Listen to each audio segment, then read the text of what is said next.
Tranquil land of lakes and mountains, Kashmir is now caught up in a violent struggle for independence. Most of Kashmir's 7 million people are Muslim, and since 1947, India has claimed this state as her own.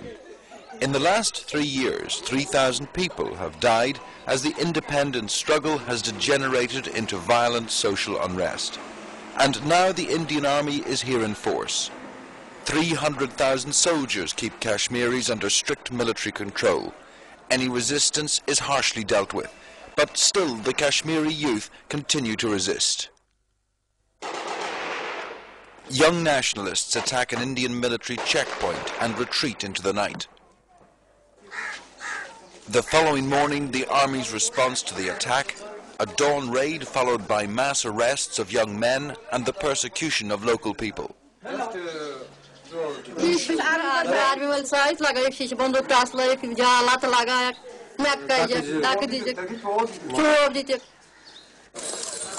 in the town of Handwara, a soldier was shot dead. The army's response, 300 shops and residents burnt to the ground.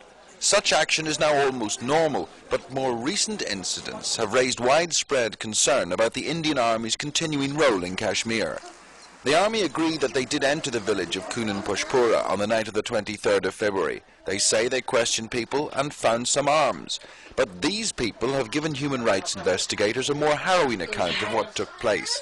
They say the men of the village were taken from their homes and tortured, and that at least 53 women left alone with their children were gang raped.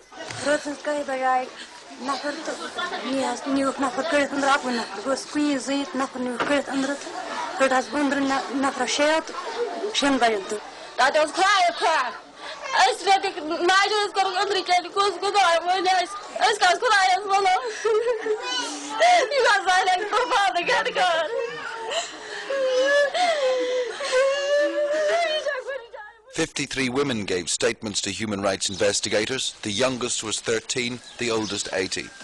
This woman was pregnant at the time of the incident. She says that 3 days after she was raped and beaten, her child was born with a broken arm.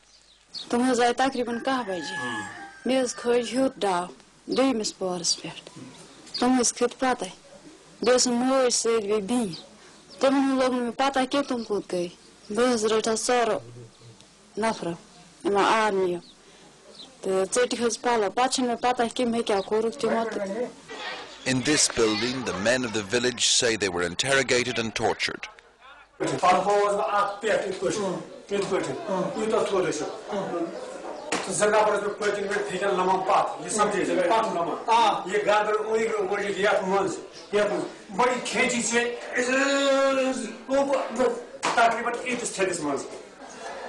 These scars are allegedly caused by electric wires.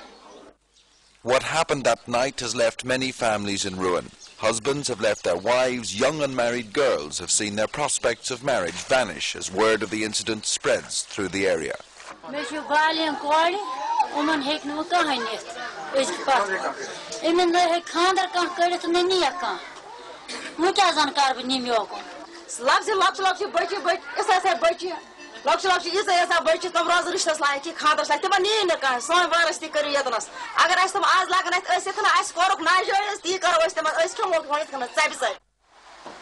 While the women try to come to terms with their terrible ordeal, their menfolk remain traumatized by the experience.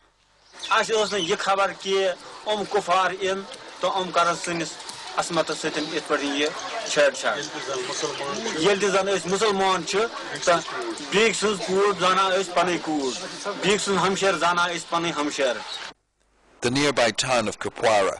2 weeks after the incident, the magistrate, an Indian government official, wrote a report in which he said that the soldiers behaved like beasts. Mr. Yessen is used to dealing with complaints about the army. Here, another complaint about army harassment and arrest.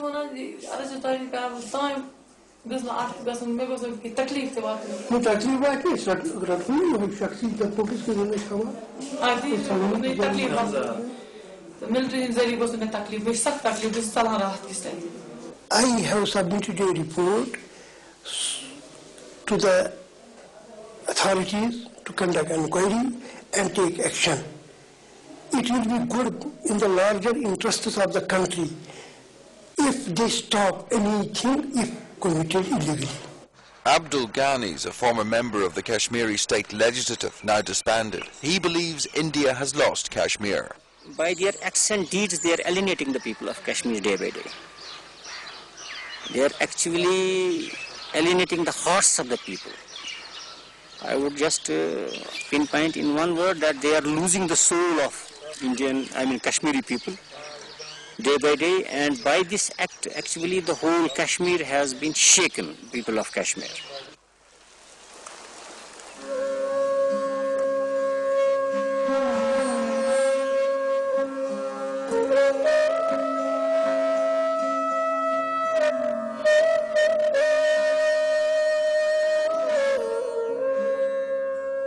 In a society such as this, rape is not normally talked about. Yet in Kunan Poshpora, there is bitterness and sadness. Lives have changed, relationships shattered.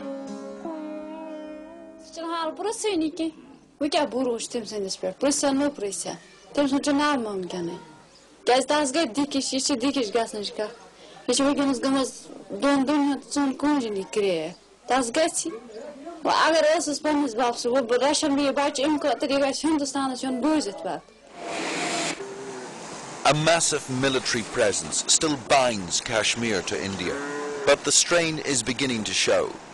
As tales of atrocities abound, Kashmiri nationalism grows. There are no friends of India in Kunan Poshpora.